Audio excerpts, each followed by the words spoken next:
Friends, இன்றைக்கி நம்ம என்ன பார்க்க போகிறோம், சிக்கன் ரோஸ்ட் தான் பார்க்க போகிறோம். கண்டிப்பாக இதை உங்கள் வீட்டில் ட்ரை பண்ணிவிட்டு கமெண்ட் பண்ணுங்கள். நான் இதுக்கு வந்து 1 கிலோ சிக்கன் எடுத்துக்கிறேன். அதுக்கப்புறம் நான் இதில் என்னெல்லாம் மசாலா சேர்த்துருக்கிறேன், எவ்வளோ உள்ளி எவ்வளோ தக்காளி எடுத்துக்கிறேன் எல்லாமே டிஸ்கிரிப்ஷனில் கொடுக்குறேன், பார்த்துக்கோங்க. உள்ளி தக்காளி பச்சை மிளகா வெட்டி வச்சுக்கிறேன். சிக்கனை நல்லா கழுவிக்கிட்டு ஒரு சட்டியில் மஞ்சள் தூள் போட்டுக்கிறேன். அந்த கேப்பில் நான் என்ன பண்ணுறேன்னா, அதை வீடியோ எடுக்க மறந்துட்டேன். ரெண்டு பட்டை 2 ஏலக்காய் 2 கிராம்பு, அதுக்கு பிறகு கொஞ்சம் வத்தல் மல்லி, இவ்வளோ முழுசையும் லைட்டாக எண்ணெய் இல்லாமல் வதக்கிட்டு அதை வந்து மிக்சியில் அரைச்சி மசாலாவை எடுத்து வச்சுக்கிறேன். அதுக்கு கூட நான் வத்தத்தூள் மட்டும் கொஞ்சம் கூட போட்டுக்கிறேன்.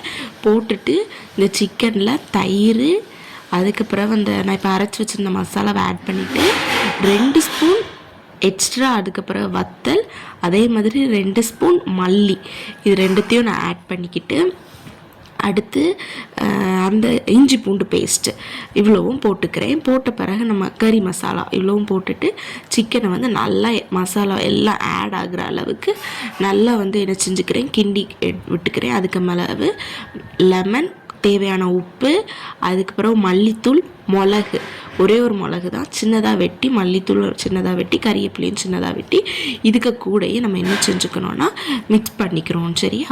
மிக்ஸ் நல்லா பண்ணிக்கிட்டு 1 ஹவர் வந்து ஊற வச்சுருங்க. சரியா? ஊற வச்சுட்டு அப்போ தான் அது எல்லாமே சிக்கன் சாஃப்டாக வரும். ஊற வச்சுக்கிட்டு தேங்காய் எண்ணெய் எடுத்துக்கிறேன். தேங்காய் எண்ணெயில் இதை நல்லா போட்டு ஃப்ரை பண்ணி, அந்த அளவுக்கு ஃப்ரை பண்ணக்கூடாது, ஒரு ப்ரௌன் கலர் வர்றது வர நல்லா ஃப்ரை பண்ணி வச்சுக்கிறேன். அடுத்து ஒரு சட்டி எடுத்து இந்த ஆயிலே தான் நான் யூஸ் பண்ணுறேன். அப்போ தான் நமக்கு அந்த மசாலா டைப் எல்லாமே எண்ணெயில் வதக்கி அது ஒரு ஃப்ளேவரில் வரும் நமக்கு.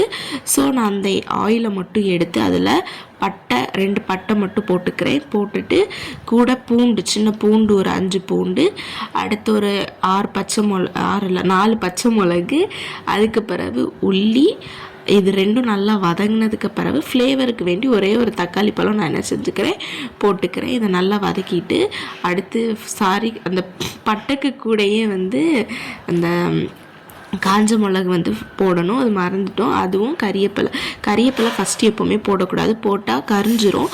ஸோ உள்ளி வதக்கின பிறகு கறிவேப்பிலை போடுங்க.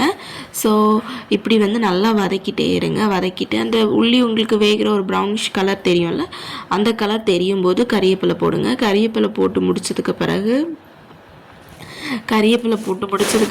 நல்லா வதக்கிக்கிட்டு தக்காளியை ஆட் பண்ணிக்கோங்க. தக்காளி நல்லா மசுங்கிற அளவு இது பண்ண பிறகு இந்த சிக்கன் நம்ம ரோஸ்ட் பண்ணி வச்சுருக்க அந்த சிக்கனை வந்து என்ன பண்ண போகிறோன்னா இந்த மசாலாவில் ஆட் பண்ணிவிட்டு எக்ஸ்டெண்டாக இருக்கிற அந்த நம்ம வந்து எண்ணெயில் வந்து இது பண்ணியிருந்தோம்ல அந்த மசாலாவே இதில் ஆட் பண்ணிவிட்டு ஒரு 10 மினிட்ஸ் அடுப்பில் வச்சுட்டு நீங்கள் எடுத்தீங்கன்னா சிக்கன் ரோஸ்ட் ரெடி ஆயிடும். ரொம்ப சாஃப்டாக ரொம்பவே இருக்கும். இங்கே பாருங்கள், நான் இப்போ பிதுங்கும்போது அவ்வளோ சாஃப்டாக ரொம்ப இதாக இருக்கும்.